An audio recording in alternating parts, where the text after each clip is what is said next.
is practice.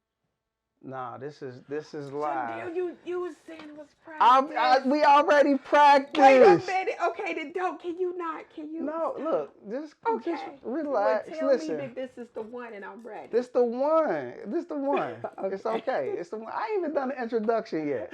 The camera just rolling. All right, it's just rolling. But you all right? Okay. Because I want to make sure you told me we was going to practice. We did. Okay, Already that was did the the premise. practice. Okay. So I needed to practice again. No, I thought you Okay. was going to go through the whole thing. Okay, I'm fine. Go You all ahead. right? You got your woos off? Yeah, I will. All right, do we need to breathe? You Break it. just break. All right, all right, all right.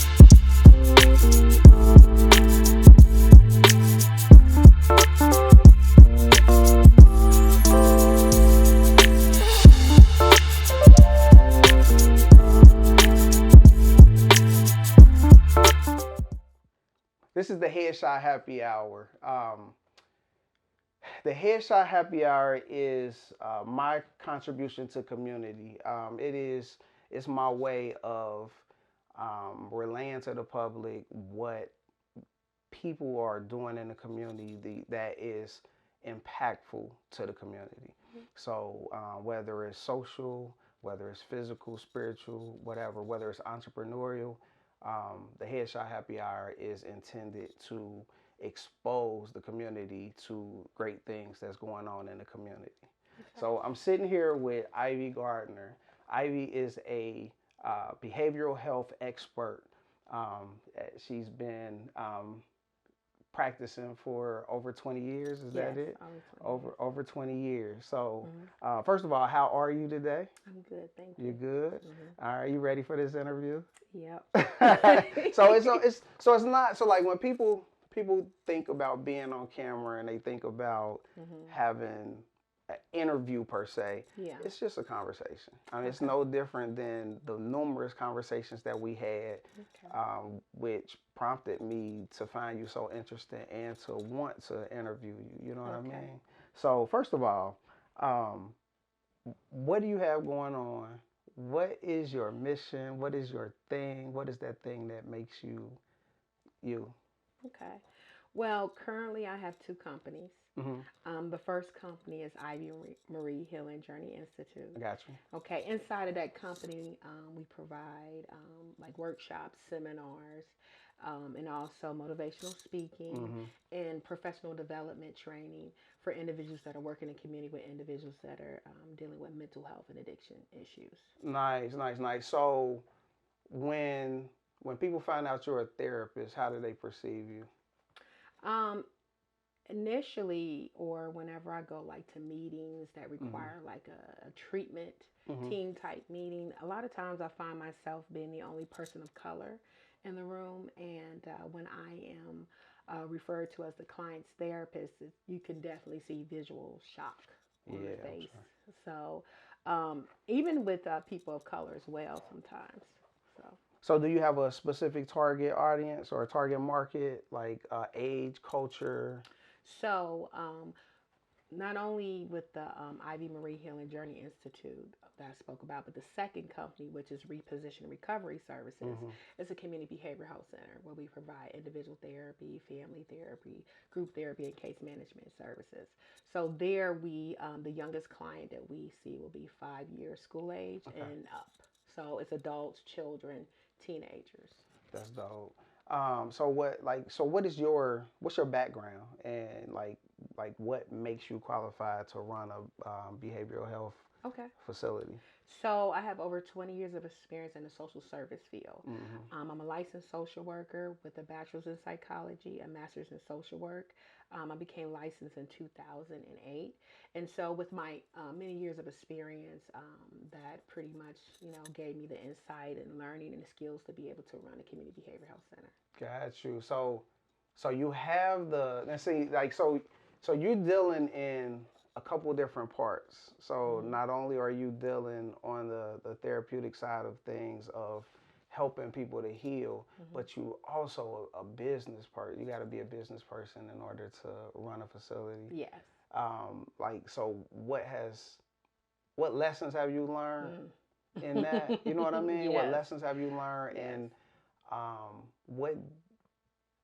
what sparked you to become the facility and not work for another facility? I'm a radical person, number one, I got radical you. personality. So I don't know. I kind of march to my own beat, you I know. got you. So that number one. Mm-hmm. And number two, what I do, I really enjoy the vision that God has given me, and I really want to really push that out into the community. So that was like one really big, another thing that really had me do that. And so also too, what I've learned, 'cause you asked me a couple of questions Mm-hmm. inside of that Mm-hmm. question. Mm-hmm. I learned a lot being a business owner. Statistically, when I first started was around 2015. Mm-hmm. And I read that 90% of clinicians that have their own company fail in 1 year. Oh yeah. What? It's not. It's not even just in your field, Mm-hmm. but just in business in general. Mm-hmm. It, Yeah, yeah, absolutely. yeah. It's business in general Yeah, that businesses sometimes don't even like get off the ground good. absolutely. Definitely determination. You have to. Mm-hmm. Because I've had several things that have been a barrier for me Mm-hmm. to, be successful in business. But it's that knowing what your vision is Mm-hmm. and knowing what your purpose is. Yeah, And that's what propels me. got you. Hmm. So, what would be one of your biggest hurdles? In business, Mm-hmm. That you have overcome, okay now. or are you, or Trying could to it? Oh, overcome okay. what? Okay, yeah. So, what? See, that's the thing. Okay. It could be something that you are still working on overcoming. Yeah. I'm talking about the biggest thing. You That I'm know. trying to be honest, to not get in my own way. Yeah. That is it. Like, to not get in my own way, honestly. And also, and I was just talking to a colleague of mine, Mhm. and two of them who are also friends. Mhm. And one of the things they both said to me when I was having a real hard time at work one day, and I was going through some things with making decisions and things of that nature, and they said, Ivy, trust your gut. Mm. And so learning to trust my gut when I have to make very important decisions, Yeah. So that is like, I think that will be something that it may be continuous because, just the nature of the beast, Yeah. Yeah. you know. I think we all struggle with that, not just in business but in life, Mhm. not following our gut. You know what I Mhm. mean? I know that's one of my biggest challenges is should I go or should I stay? Mm. You know what I mean? In so many different ways. So So what do you use to govern yourself when you get that way? you know what? That's a good question. That's a therapy session. You know what I'm I kind saying? of felt like your therapist right when I asked you that. That's a therapy Seriously session. though. So like, there's different things. Mhm. You know what I mean? When things become more expensive than they're worth, Mm. you feel what I'm saying? When things start costing you not only your time, but things cost you your stress level. Mhm. It's taxing. When things become too taxing and it's just Mhm. the it just don't weigh out right, Yeah. then yeah, it's you know what I mean. It's So time to then, move on. so that's when you identify. That's when you need to move on. But I'm a very patient person though. Yeah, you In gotta be. everything, I'm a very patient person, and I am very I put a lot of thought into things, and I Mhm. try not to overthink things, but I do like to redirect Strategize. myself. I like to redirect myself Uh and huh. go back to the drawing board Okay. and think how I can do something better. You know what I mean? How Mhm. I can do something better, how I can um, um, kind of facilitate a relationship a little bit Mhm. better, how I could, you know what I mean? Like, Mhm. what can I do? I'm that person. You know That's what I mean? good. So I've had a lot of start and stops in my life. You know what I'm Mhm. saying? Like, Mhm. especially in business, I I've had bet. a lot of redirection. You know what I Mhm. mean? Mhm. So yeah, that It's was just tough. one of those questions. Yeah, Yeah, it's pretty tough yeah, to yep, yep, find one thing, but that is the biggest one. yep. So who does your services help? So our services help anyone that is dealing with a mental health or addiction problem. Mm-hmm. So, I'll give you an example of sometimes in a community where the community is miseducated about mental health. Mm-hmm. We were over at my couple of my team members. We were over serving at an area in the city Mm-hmm. where they help people who tend to be homeless, Okay. and or just impoverished Okay. individuals. And so this particular situation happened where it was an elderly man Mm-hmm. who was he he was seemed like something was triggering him, okay, because he verbally attacked one of my staff members. Mm-hmm. And he started cursing, him out. He was clearly inebriated, Mm-hmm. and so, we're trained for this. So, it actually was one of my new staff, and we literally took a training the day before. Oh wow! And So y'all was really ready. Yes, and I role played with him on an aggressive client and how Gotcha. would he handle it. And he Mm-hmm. did a good job. He really did Mm-hmm. a good job. So it happened to him literally 24 hours Dang. after the training, and Okay. he did a really good job redirecting Yeah. the individual. But listen to this, what happened. So the man, he was calm. He got calm. He was quiet because he kept cursing at him, screaming and yelling, and really had all this anger and frustration. So clearly, you knew that there were some substance abuse issues going on with him and mental health issues as well. So when he left, and we were getting ready to prepare me and my team to leave the place, one of the volunteers said, "Listen, what she said." She said, "Oh my goodness, I'm so sorry you will have to go through that." And I said, "Well, that's okay. This is what we're trained to do this. This is what we signed up for." She said, "No, you should not have to go through that." I said, "But, we know that we are dealing with hurting people and people that need help." She said, "Well, I'm going to tell you this." Listen what she said. "I'm going to tell you this. Now I know I don't need therapy because I'm not like that." That was an interesting statement, wasn't it? Mm-hmm. Because her perception of mental health was this elderly man that was severely probably mentally ill, just off of just a quick screening of what he perceived to us, and that he had some substance abuse issues because clearly he was inebriated.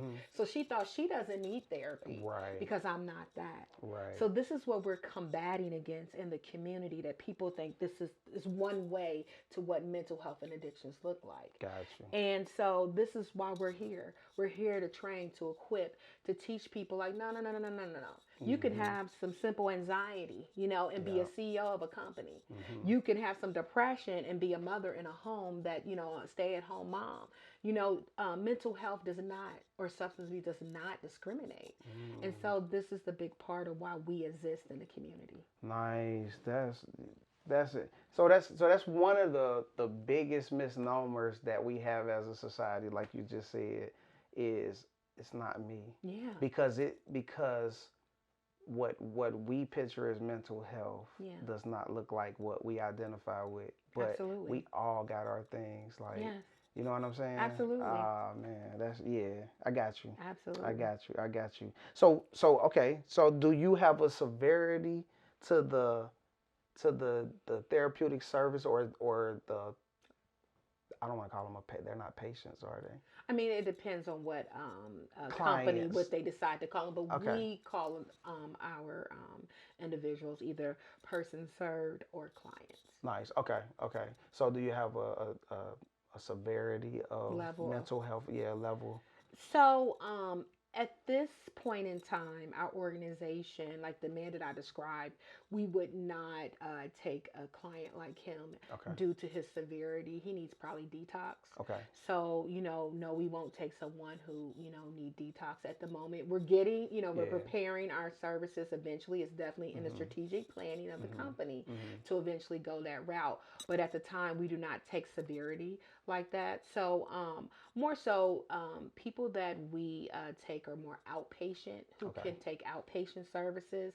We do have an intensive outpatient program, and that's for someone. It's kind of like a drop down program for someone who's probably in like partial hospitalization, Gotcha. who's discharging from a partial hospitalization program, whether it be have a mental health issue or maybe a substance abuse issue. Okay. Now, here's the kicker. A lot of times when you say to somebody partial hospitalization, someone immediately thinks they're hospitalized, especially if you're not in the field or things of that nature.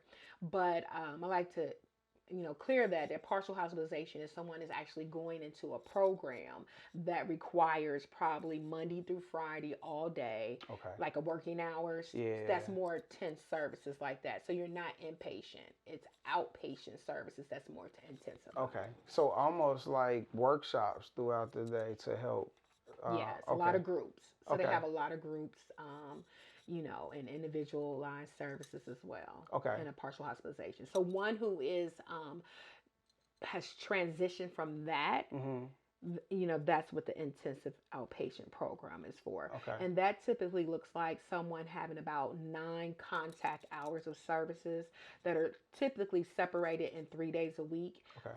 It could be morning or afternoon. They're doing 3 groups a day, and they're getting, maybe monthly case management services, as well as getting individualized therapy and group services. Got you. Okay, that's interesting. Okay.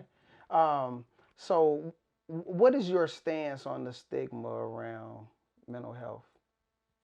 So I maybe 2 or 3 years ago, I spoke at what is that college name? Mount St. Joe. Okay. Yeah. Okay. I spoke at Mount St. Joe, and I also spoke at a state conference for the state of Ohio, talking about the stigma of mental health surrounding the Black community. Okay. And so pretty much it's not even just the Black community. I think we kind of talked about that in a previous question. It's the community at whole. Yeah. And so just like the situation that I just showed you with the lady, she was a nice, woman. She wasn't rude or anything of that nature, but she lacked education surrounding mental health. And so she thought because this man was severe that no way that she is that. Yeah. And so I think a lot of times that people, because of the stigma of mental health, people don't want to accept the fact that, hey, I may have some little anxiety here. Maybe I may have some depression here because I don't want to be called crazy. And then what does that look like? And then how does somebody treat me because I've identified that I may be suffering? The crazy thing, the thing that I hate about us as human beings is that thought around it. Society has placed such crazy stigmas, crazy labels and all kinds of stuff on that, and we can't, we're so afraid to come to somebody and tell somebody that we think a certain way, or we internalize things a little heavier than most.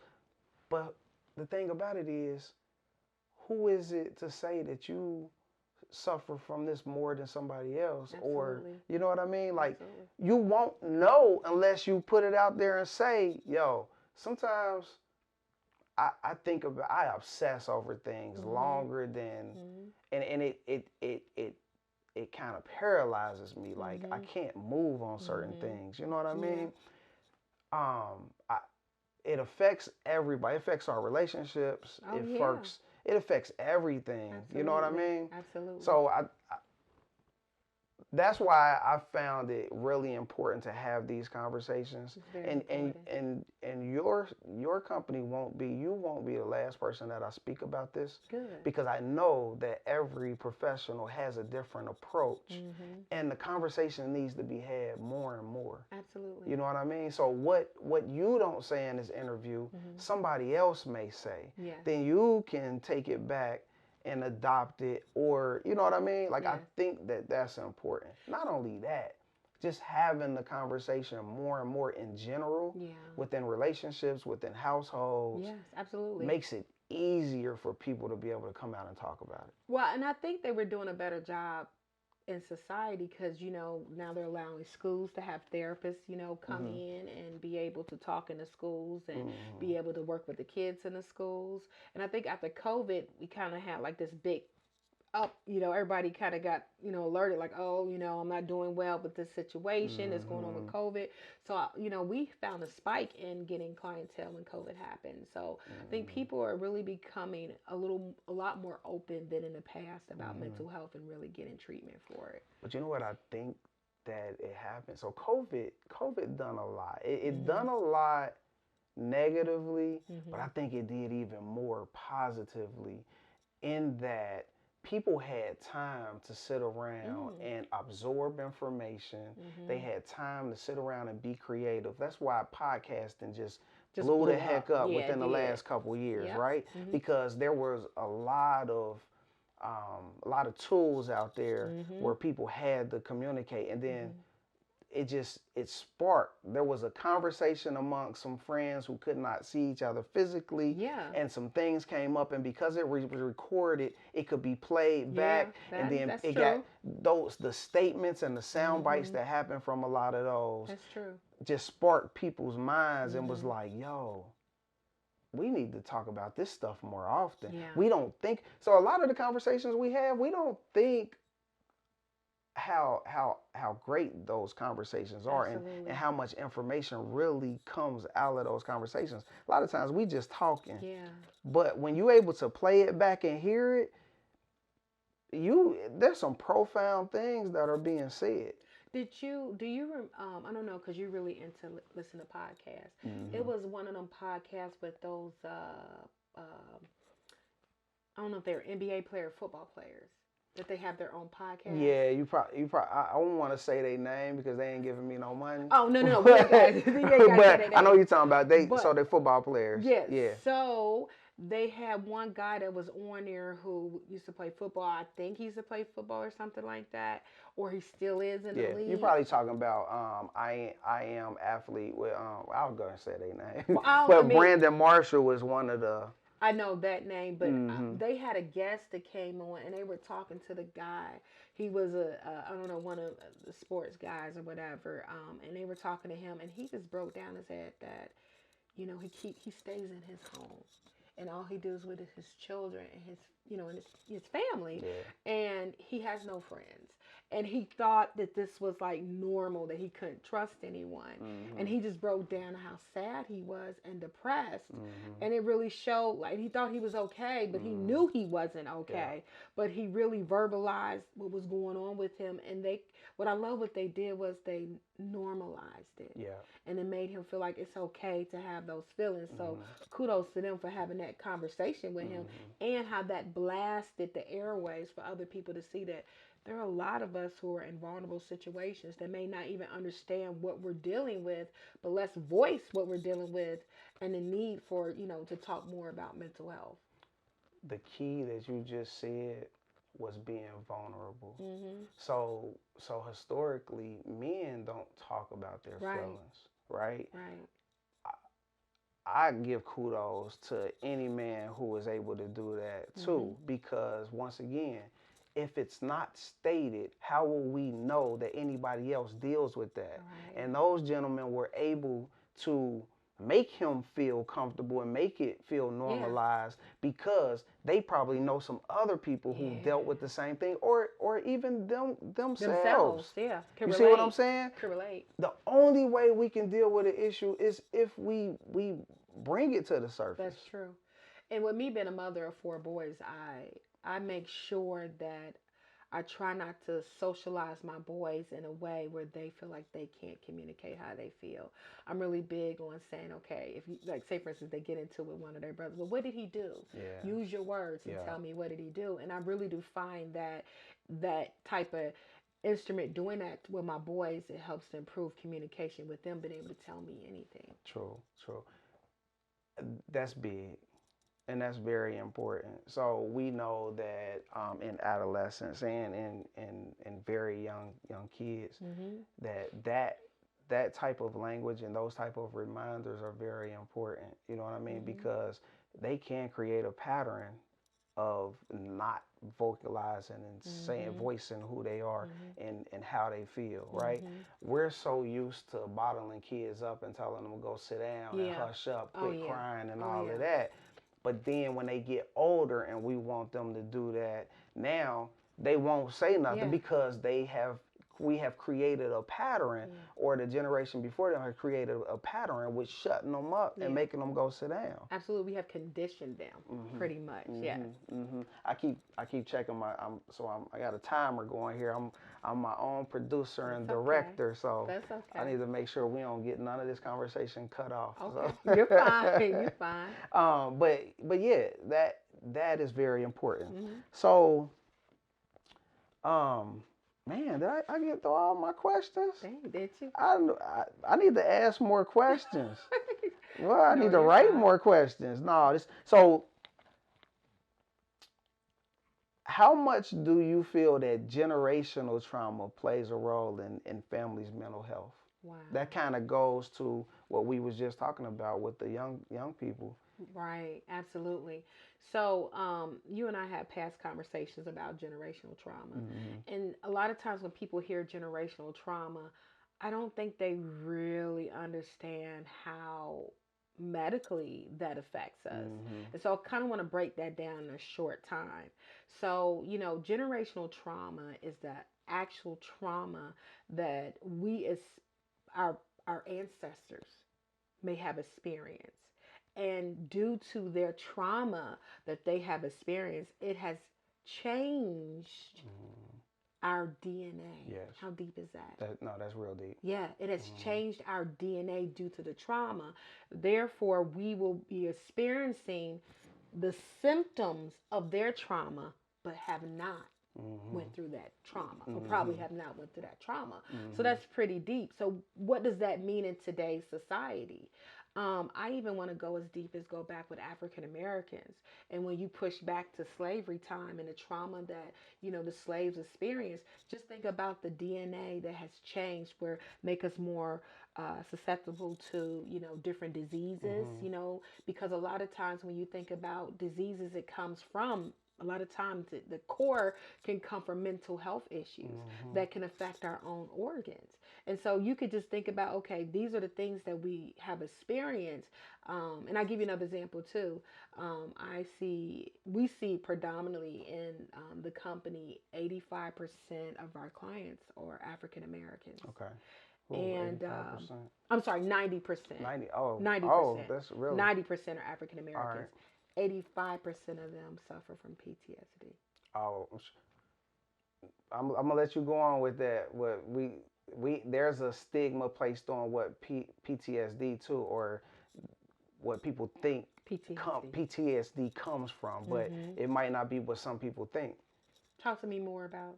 So I didn't know if you was done with your statement. No, but, go ahead. So a lot of people attribute PTSD with just going to war or being in the military. Like a veteran. Yeah, like a veteran. Yeah, but no, a lot of us have PTSD and not even knowing it. Absolutely. So I was just at a symposium a couple of days ago for a new art series that's coming up from Black Art Speaks. That's the organization, Black Art Speaks. So Yvette Simpson was the moderator for this, and they asked a question about PTSD. And a lot of the conversation that came around it was, yo, I got PTSD from growing up in the hood and hearing gunshots. I got PTSD from knowing a cousin or family member or even a friend who was shot or who was murdered or who, you know what I mean? Absolutely. So PTSD is not just what the media has portrayed it to be over the years. It's connected to veterans. And that is attributed to our DNA sensors. Right? DNA remembers. That's deep. DNA remembers. Yeah. And trauma kind of, it goes. Absolutely. So it goes along with what you were saying. Absolutely. You know, that goes along too. I mean, and this could go down a rabbit hole. No, but I'll say that it goes along with what we eat too. Oh yes, yes, our food, You our know, food intake. Before Mm. I really started researching it, and don't get me wrong, um, I'm not as health conscious as I should be. No, it's okay. Or no, I don't practice the Hmm. health conscious I'm the as I same way. should I'm be. trying to learn. I'm working on it, right? Hmm. It's a gradual progression, but we're talking decades Hmm. of eating one way Yeah, or poor eating and and not trained to eat yeah that and way. not knowing, right? But Hmm. as I educate myself, I learn more of why, people choose not to eat meat, Mm. and things like that, right? Hmm. And a lot of it, they say that because we are what we eat. Mm. So if we're eating somebody else's DNA, Mm. we're eating. Wow. Dang, Oh, what happened? Is it it cut over? off. Now it's back on. Oh. So I don't know where it stopped, but Okay. that's okay. That's why I see. I was watching it. Yeah. It got down to 45 seconds, Oh, okay. but it's all good. So, Okay. and I ain't getting rid of none of this. Okay. But we are what we eat. That is So true. whatever that thing went through, we're Mm. consuming whatever that thing went through, Mm. Yeah. right? Yeah. So, when we think about mental health and people losing their minds and different things like that, I mean, energetically speaking, sometimes people can go off they cannot self-regulate Hmm. because they're dealing with is so many different energies from. Oh, absolutely. That's why I'm very careful of the energy that I put around myself and my children, Hmm. because energy is real. Yeah, no, it definitely is. It is real. You can feel someone's energy the moment they walk in a room. If you're in tune enough, you can. Absolutely. Yeah. Absolutely. Like, and I tell my clients too, because I tell my clients and I tell my staff that, a lot of times people who are healers, because I call myself a healer, is that, we're empaths. So we feel those energies that come in more than other people feel. And Hmm. that's why it's so important to surround yourself with healthy thinking people, Yes. you know. Yeah. Yeah. So what are some things? This isn't one of my questions. I Okay. said I wasn't going to ask a question that wasn't That's okay. wasn't posed, but so what do you do to self-regulate when you know that Mm, you're in a moment or a situation where you need to self-regulate? that's big. What do you do, and how do you, like, what practices do you have to To keep connect. yourself grounded? Okay. So, biggest thing I do is music. Be honest Mm, with you.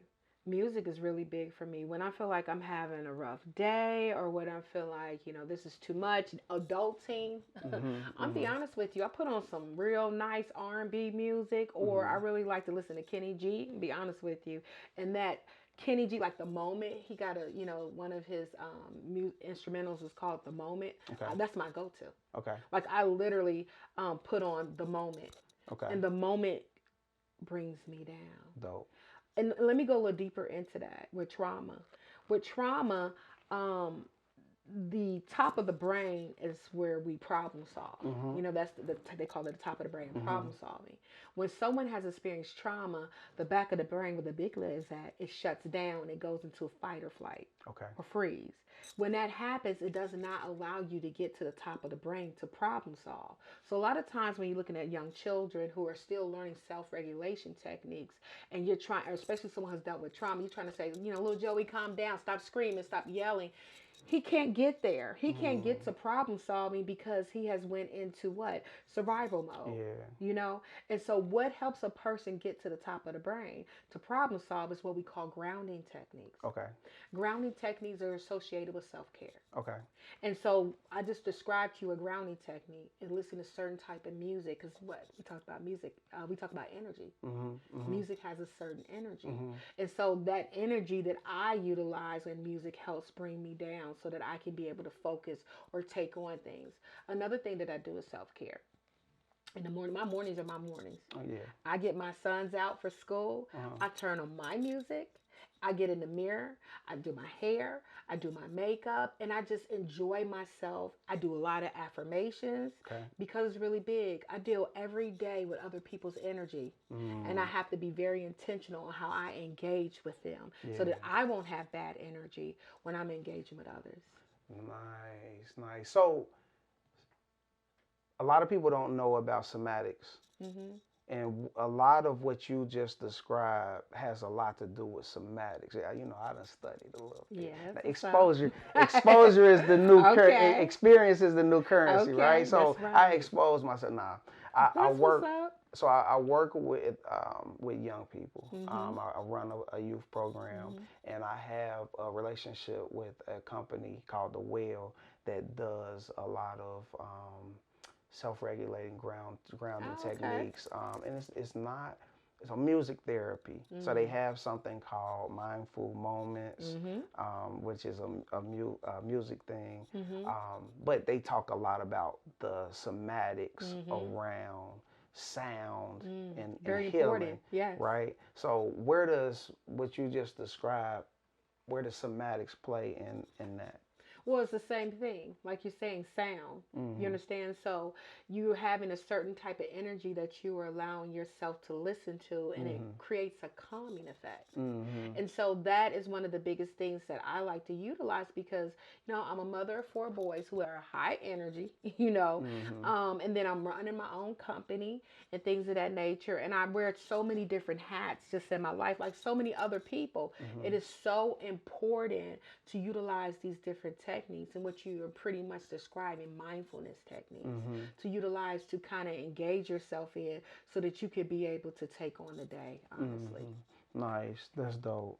Um, let me ask this: Hmm. what type of mental health disorders are people faced with that go undiagnosed and aren't dealt with?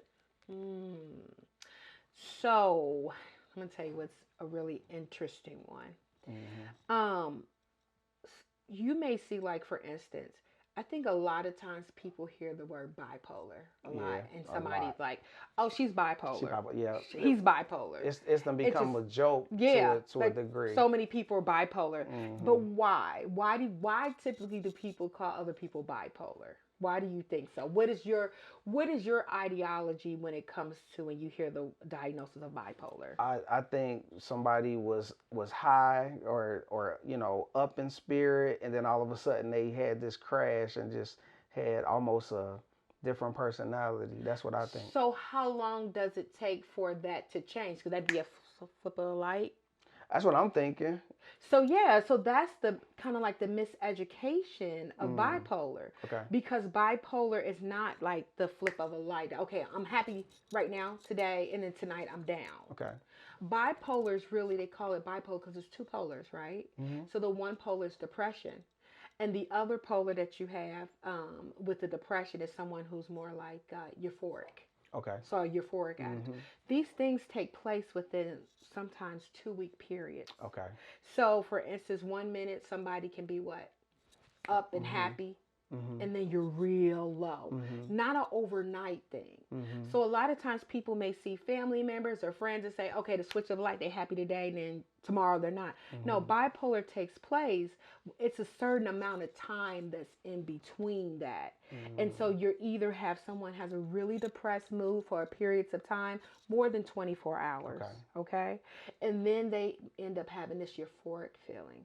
So uh, people misdiagnose themselves. I'm going Mm, to say that. That's why I make that statement yeah. with Yeah. bipolar. Also, what could be diagnosed as bipolar, misdiagnosed, could also be like schizophrenia. Mm, Schizophrenia can, and then sometimes people may say, hey, I'm feeling some psychosis. So I have to be some form of psychosis in okay. schizophrenia, which is hearing or seeing things that are not there. Got you. Okay. But you have to take, think about this. You have to take in consideration the culture of someone. So, say for instance, you're dealing with someone who's religious or who, is in Christianity, and they can say, I hear God calling me, or I hear the Yeah. voice of these people. And you have to be very careful that you're with someone who is culturally sound, Yeah. at a clinician who's not going to mistake your religious affiliations which you have in psychosis. Yeah, I got you. I got you. Wow. What other type of things may go undiagnosed? I mean, depression is kind of a common thing. Mm-hmm. Everybody deals with different bouts of depression, Mm-hmm. right? You got some people who are depressed longer than what might seem normal, and then Mm-hmm. you might have people who are just down because of a specific thing happened or things not Or going situational. or situational.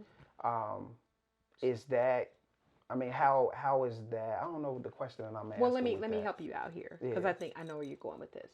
So, for instance, grieving. Okay. Okay, so we all grieve from time to time. It could be something that we're grieving from. Yeah. But what I like what has happened in the new DSM-5, which is the Bible of diagnosing for us clinicians Okay. that we utilize. Okay. What I like what they did in the DSM-5 from the DSM-4, they acknowledged the fact that yeah, grieving, is definitely a problem, Hmm. but be very careful on how you put timing on someone's Got you. grieving. Thank you And for so, helping me with yeah, that. and so they Hmm. made so in the DSM-4, they pretty much was judging that grieving was a maladaptive behavior, became a maladaptive behavior, which is an unwanted behavior Okay. if it was prolonged. Okay. They took that out of the DSM-5, the updated version, and said, no, we have to be very careful of diagnosing someone with a mental health diagnosis who's grieving a lot longer than maybe someone else that we know is grieving. Okay. So I think that's a correction that was a good correction that was done in the psychology world, where we're not putting stigma or putting a name as far as like with diagnosing someone because they are having grieving issues that are a lot longer than other people. So that before was, I guess we were seeing in our community a form of misdiagnosing that we corrected and Hmm. we applied it in a DSM-5. Nice. That's dope. Um, what is polyvagal theory? Oh, Is okay. that Did I say it You right? did. Good job. You What is did. Polyvagal. polyvagal theory? Yes, polyvagal theory. Uh, So polyvagal theory is the theory that our nervous system, which is connected to the brain, hmm. which is also connected to our organs, Okay. and that because of our mental health issues that we may have, it has affected the actual organs. Mm. So saying that there are sicknesses and diseases, Hmm. physical sickness and diseases that are actually connected to the mental health. Yes. Yes. So we can make ourselves sick. So 100%. like I remember being young and crying hysterically or Mhm. whatever, and Mhm. my granddaddy like, dude, if you don't quit, you gonna make yourself sick, right? And Yeah.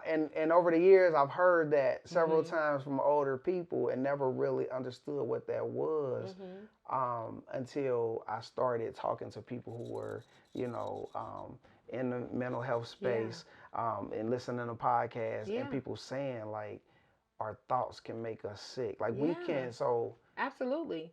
so Absolutely. it's a vibrational thing. It can be. You know what I Absolutely. mean? Like your thoughts, It like absolutely can be. your thoughts become action. Absolutely. Think about this. You hear people that die of a broken heart. Yeah. That's a real thing. People can actually die of a broken heart. Think about Hmm. that. Because you have literally succumbed to your thoughts Mhm. that are negative Mhm. in your situation. Mhm. There's so many clients that I work with. The biggest thing that I do in treatment with them is change their thoughts. We call them negative thinking errors. Nice. So Mhm. we identify the negative thinking errors and we replace them with positive thinking errors Nice. immediately. It's a practice that I do with my clients because 30 days, it says, scientists say 30 days you can change a habit. Mhm. Mhm. So a lot of homework that I give my clients is to, for 30 days, the moment that a negative thinking error pops in your head, immediately replace it with a positive thought. And that has worked. I do it in my own life to the point it is habitual. Like I can literally be going through a storm, and then because of the training that I did my brain, it immediately sees the better end of the story. That's funny because growing up, my mom would never let me say anything negative Yeah. about myself, about anybody Good for else. her. Kudos She to would her. never, like, don't let me hear you say that. The first Wow. was just like any parent would say, don't say that I can't. Yeah. That was the first thing. Yeah. I never knew why she drilled that home so much. Like, I remember getting a whooping one time saying I can't.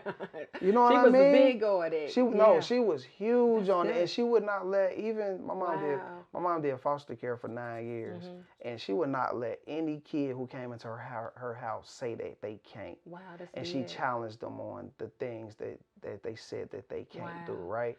But I never realized how big that was until I got into spaces where I needed to be so positive often. Where you needed that. You feel what I'm saying? Right. Like, so there's, being an entrepreneur, being a parent, there are situations that can drop you to your knees. 100%. And there are times where you have to tap into that. This too shall pass, right? Absolutely. This is, I'm going to overcome this. This is just something small right now. It's the way you perceive things, your perception. Your perception is very, very important. And I like to think of myself as a very positive person. Oh yeah. But like I said, in life there are things that it's going to can throw drop you to your it's, knees. It's going to throw you. Yeah. It's like we call that the gut punch. You get punched in your gut, it knocks the wind out of you. So what does one do in life? Punch you in the gut, And so this is what I practice with my clients, that learning how to have a habitual ideology, perception on positive thinking, regardless of what the situation presents you. And watching your words. And you said that earlier. Your words are powerful. You got to be very, very like. So if we can use our words to pray for something, and manifest stuff. Yeah. That don't tell you that should be. Your words are powerful. You know what I mean? Like, you're not. Yeah. I said to myself in high school that I was going to be a therapist. I said it as young as in high school. I did. When we were in high school, I don't know if you remember, they had a career thing that you had to do, like a portfolio. Oh yeah. Remember that? Because we went to the same high school, so they had a career portfolio that you had to create. I remember what I put in that. I put that I will be a therapist. I want to help others improve their thinking. Wow. And look, I manifested that. Yeah, you did. I manifested that. Yeah. And so, yes, our words are so important. Kudos to your mother for starting you at that very young age to impart that in you. Yeah. And I'm sure you can see in all aspects of your life the influence that must have done in your life. Oh, no, I definitely see it. I definitely see it. Like I said, I could not say nothing negative. I couldn't. So now I see the benefit of that. You know what I mean? Because I'm telling you, when there's some trying times, you got to have something to tap into. Yeah. You know what I mean? So,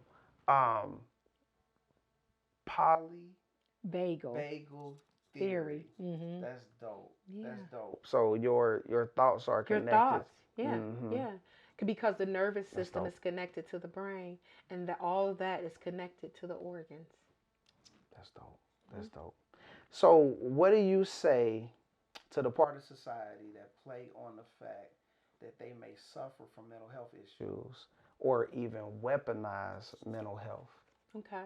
So let me give you.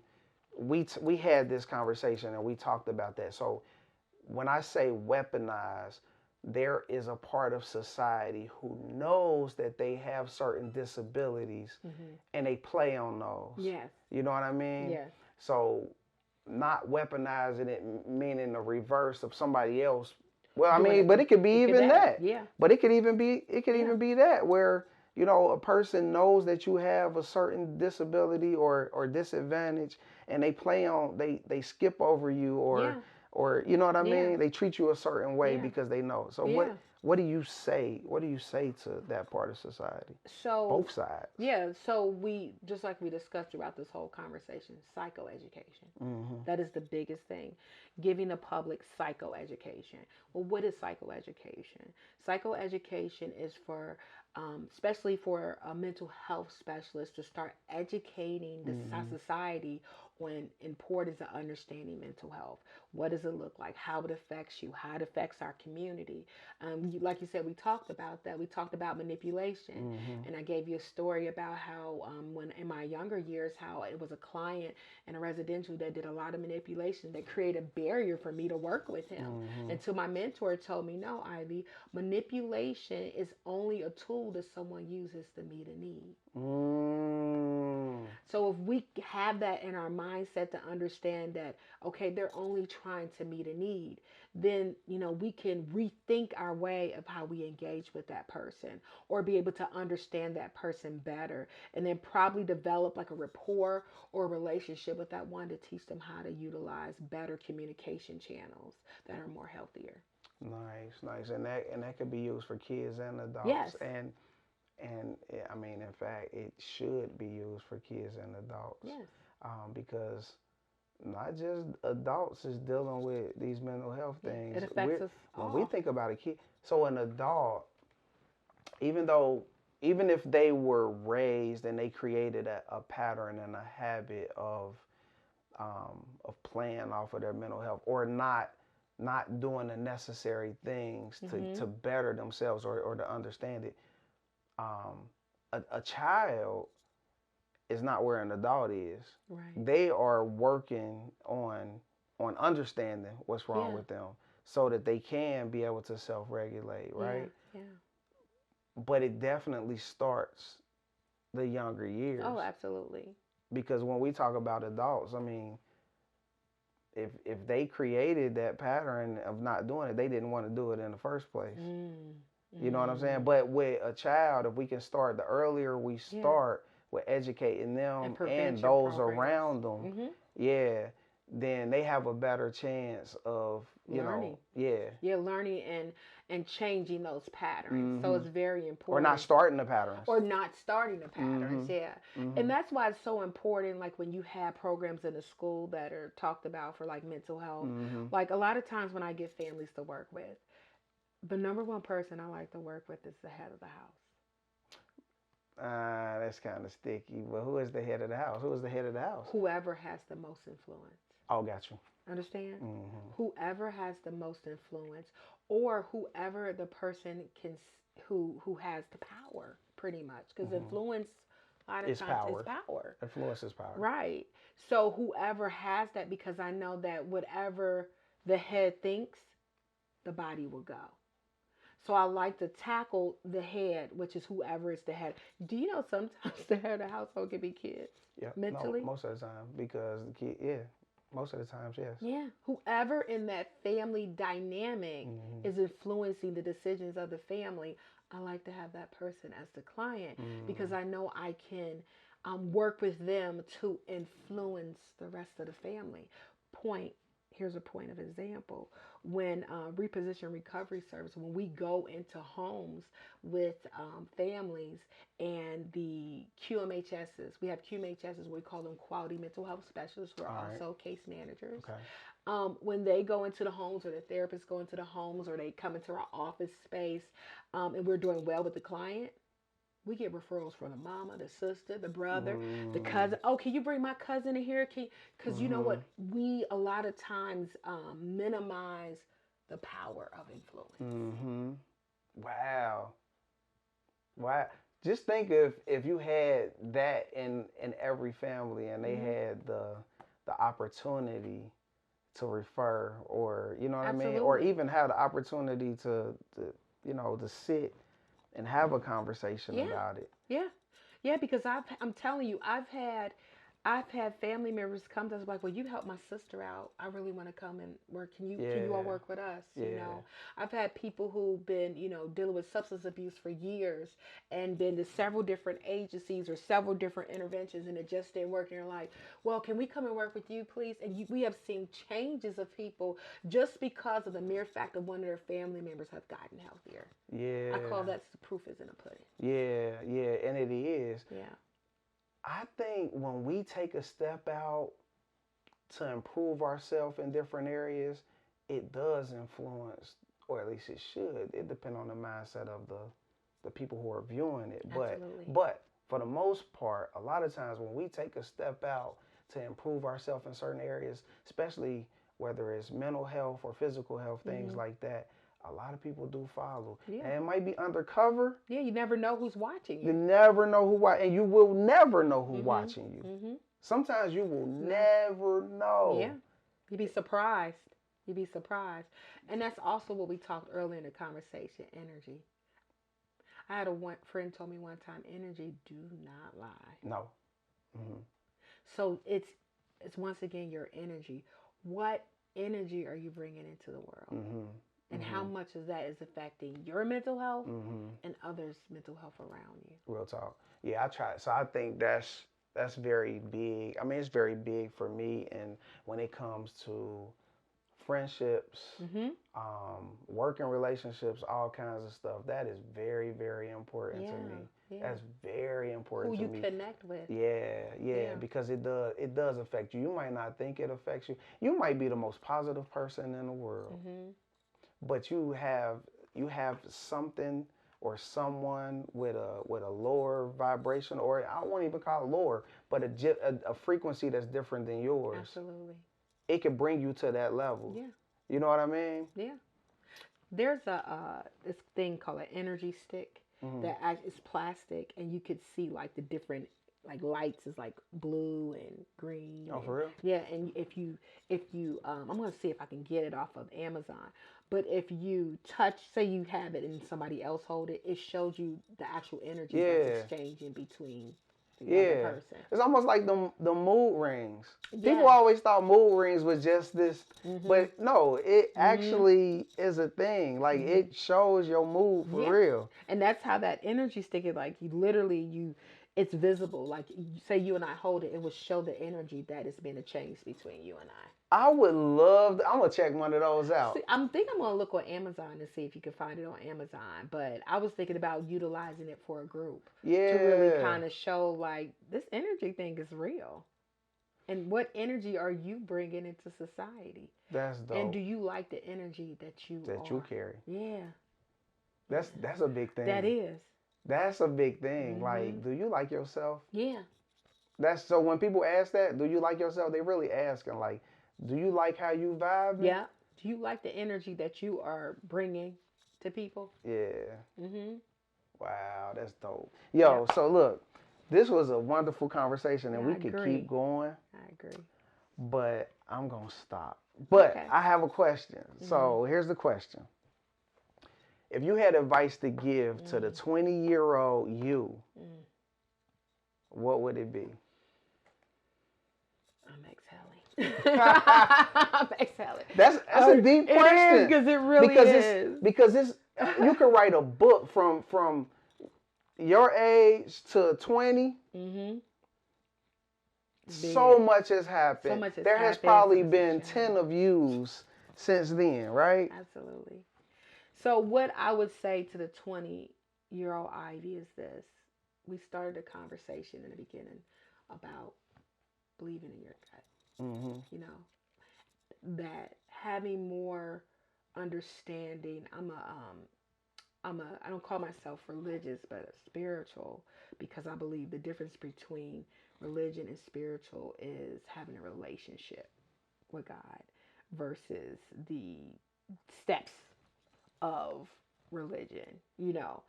And the big part of that is I felt like self-esteem, you know, being young. And I think a lot of young women and young men go through not knowing who they are. So when we don't know who we are, we can get pulled in so many different ways. And I thank God that even the ways that I may have been pulled in that were not so great in my life, it all came back to benefit me so that I could learn from it. So what I would tell the 20-year-old Ivy is just believe in your gut and believe in who you are and know that you're loved, know that you're brave, and know that you have a voice and your voice is important. That's dope. Your voice is important. That's a Yeah. huge takeaway. Yeah. That's dope. Ivy, I really appreciate the opportunity. I appreciate the conversation and your wisdom, and your braveness to explore such a deep profession. Mm-hmm. Thank Like you. you got a Appreciate that. lot of lives in your hand. Like Yeah. for you got to think about when we talk about DNA and we talk about generations, Mm-hmm. the level of service that you share and you offer and the words and anything that you do within your service affects several generations to come. Absolutely. Absolutely. Real talk. It's a Like, big mantle. It's a big mantle. oh And I yeah. take it very serious. Yeah. I take Yeah, it I could very serious. tell. I could tell. Yeah. And I appreciate that. Well, thank This you. is the Headshot Happy Hour with Shondell Thomas. I appreciate you for listening. Follow us